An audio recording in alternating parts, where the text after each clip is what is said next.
All right, we will get started with Aaron, who's got the first question.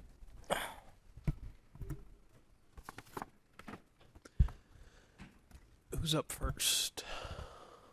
We'll start with Justin in the second row, Aaron. Aaron, what did you see from your lineup this afternoon? Say it again. What did you see from the at-bat quality this afternoon with the lineup? I think it's one of those days for both sides where, you start getting into the shadows. It gets to be a tough day to hit. I thought obviously you're going up against Bieber. He's going to be tough with his execution. We got into some deep counts there where we got into 3-2 and lost a lot of our 3-2 battles. But, I thought Stefan really came in and executed.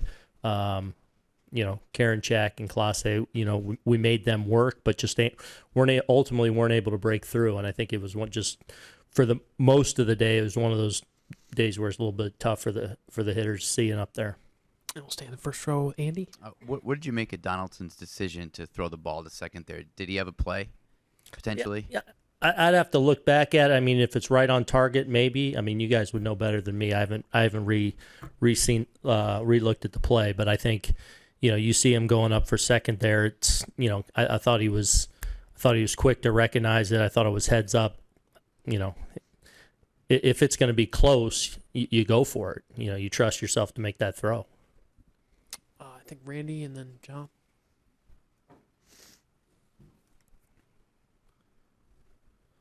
What are you seeing from Judge's at bats so far this series? Last time up was the first time he made contact. Yeah, I mean, I think a lot of the day they executed against him. The couple pitches he's gotten to hit, it's fouled off. But again, I think a lot of today was a product of execution by them and being just a challenging day, picking up spin and things like that. I think John has a question in the back corner. I was going to ask about Judge as well. Were you surprised? I mean, the year that he's had, to hear any boos at all after that seventh inning strikeout? We heard some boos. He swung and missed. It's the Bronx, man. Other questions? Barry, will get you the mic, and then Dan. Just one more follow-up on Aaron. This is kind of a two-day thing. Do you think that the gap, how much pressure he was under near the end of the season, trying to readjust, how much do you think all of this has to do with the fact that, he started off slowly in the first two games? How much does what have to do with it? The layoff? Well, and also coming off the 12 games. I mean, it's baseball. You're up against the best. Tough hitting conditions, like great hitters go over on a given day. Great hitters fail. More often than they succeed, even when you're rolling. So, they neutralized them here these first 2 days, pitched them really tough. But he'll get back on the horse and be as dangerous as they come tomorrow night.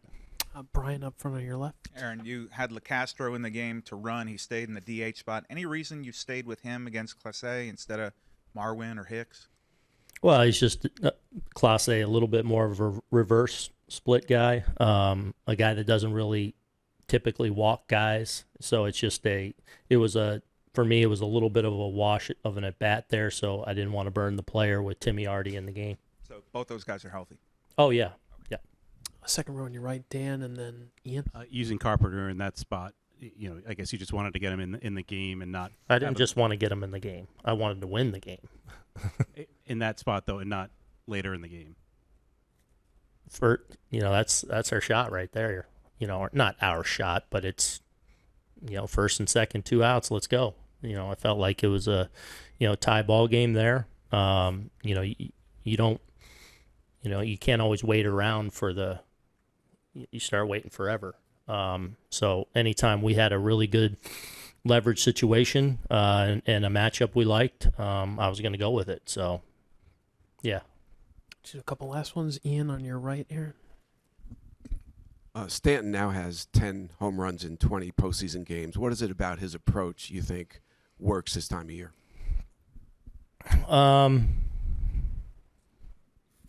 I think the last couple of years he's come in a really good place. Like, he's worked hard to get to this point, with some struggles, obviously, in the back when he came off the IL. It was a struggle there for a few weeks, but I think in his mind he was all building towards getting himself right, dealing with what he had to deal with physically, how to interact in the box correctly.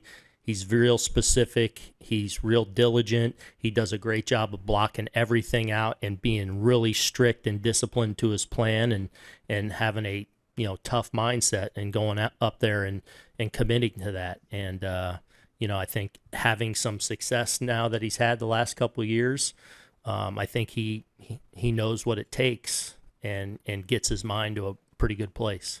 We'll finish up in the third row on your left here. Aaron, how much different does it feel going to Cleveland, even at 1-1, as opposed to being up 2-0? Well, I don't know. We're not up 2-0, so I don't know what that feels like. It's a good team over there, and they can run pitchers out there. They got their ace on the mound today. On a day where it's tough to hit, they run good guys out of the pen. So we just couldn't break through today. So we never thought this was going to be easy. We'll get on that plane and go and try and grab one tomorrow. So nothing changes for us. We never expected any of this this time of year to be easy, and nothing's been easy for us this year, especially in the second half of the season. Aaron, thanks a lot. Appreciate it.